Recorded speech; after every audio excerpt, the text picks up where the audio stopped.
वम वम हम सम तम पम वम वम वम वम हम सम सम तम तम पम पम झम झम झीम झीम शिम शिम ध्राम ध्राम धीम धीम द्रावे द्रावे नमोरते भगवते श्रीमते पवित्र जलेन जिनवेश्यामि स्वाहा। ओम ह्रीं श्री विश्वादिवीरांतांजलि निष्प्यामति स्वाहा। ओम ह्रीं श्री विश्वादिवीरांतांजलि निष्प्यामति स्वाहा। ओम ह्रीं श्री विश्वादिवीरांतांजलि निष्प्यामति स्वाहा। खुशी खुशी मिलके चलो किन हवन प्रभु आज करे।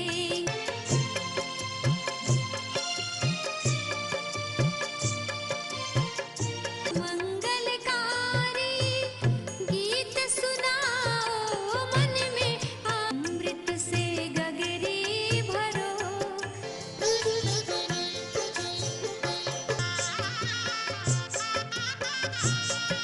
संत श्रोमणी आचार्य गुरुवर विद्यासागर जी महामुनि रास संघस्य श्रीमान सुनील जी, रेखा जी, अक्षांश जी, श्यान जी पांड्या, भीलवाड़ा राजस्थान निवासी समस्त परिवार से श्रीमान मुन्नालाल जी, दीपक कुमार जी, तन्मय जी, अधिकांश श्रीमती रेणुका जी पहाड़े हैदराबाद निवासी समस्त परिवार से श्रीमान अमोल जी, अरुणा जी, अंशिका जी जैन हैदराबाद निवासी समस्त परिवार से श्रीमान ताराचंद जी, आदर्श जी, महेंद्र जी, अश्विनी जी, श्यान जी, विहान जी जैन हैदराबाद निवासी समस्त परिवार से श्रीमान मूलचंद जी, निर्मल कुमार जी, अंजुल जी, नवनीत जी, श्रीमती गरिमा जी, मुक्ति जी, आद्या, आर्जव, विधान, श्रीमती गुणवंती जी जैन विदिशा निवासी समस्त परिवार से सकल दिगंबर जैन समाज शिरपुर से सभी लोग बोलेंगे सदास्तु श्रीरस्तु। ग्रस्त अवस्था में मुक्त होने की बात कहते हैं।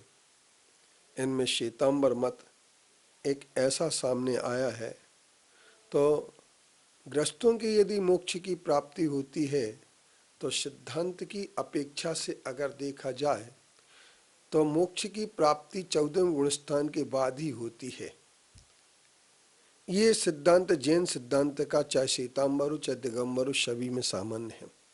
इसके उपरांत कर्म सिद्धांत के अनुसार यह कहा गया कि अच्युत स्वर्ग के आगे ग्रस्त नहीं जा सकता है। ब्रह्म स्वर्ग तक ग्रस्त के जाने की भी एक उल्लेख मिलता है। अब हमारे सामने बात ये आती है कि यदि ग्रस्त अवस्था में मोक्ष की प्राप्ति हो तो फिर तीर्थंकरों ने दीक्षा ग्रहण क्यों की, वो ग्रस्त रहते रहते मोक्ष क्यों नहीं चले गए।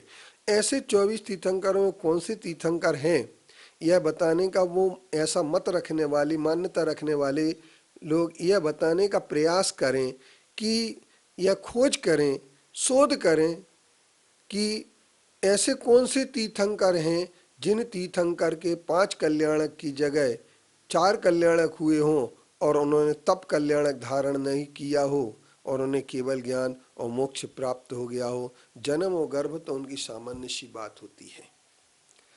आज हम एक और बात आप लोगों के सामने रखना चाहते हैं।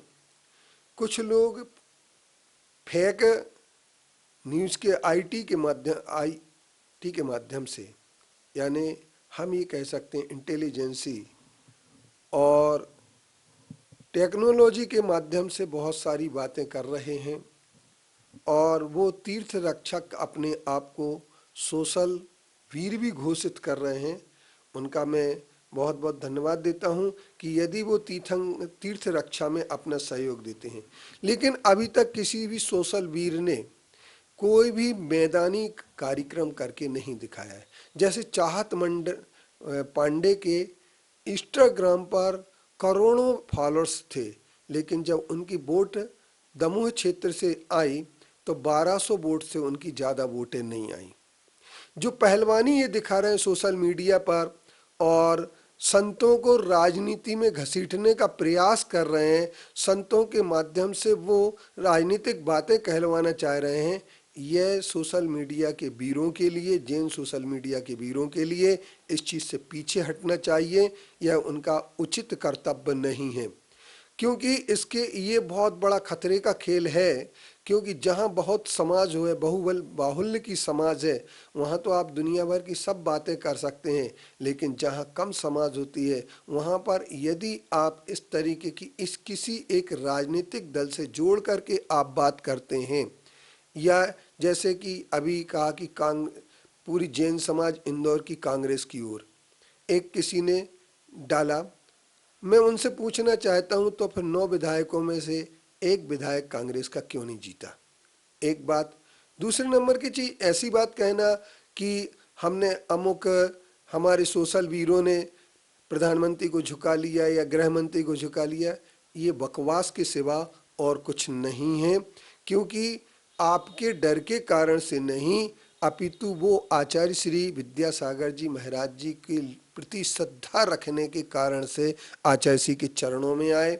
इसके उपरांत यदि किसी मुनि के प्रति उनकी श्रद्धा जगती है तो आप ये बात समझ लीजिए, पूरे आप सोचते हैं कि जैनों की वोट के लिए वो आए हैं, तो ये आपकी मान्यता आपको बदल लेना चाहिए।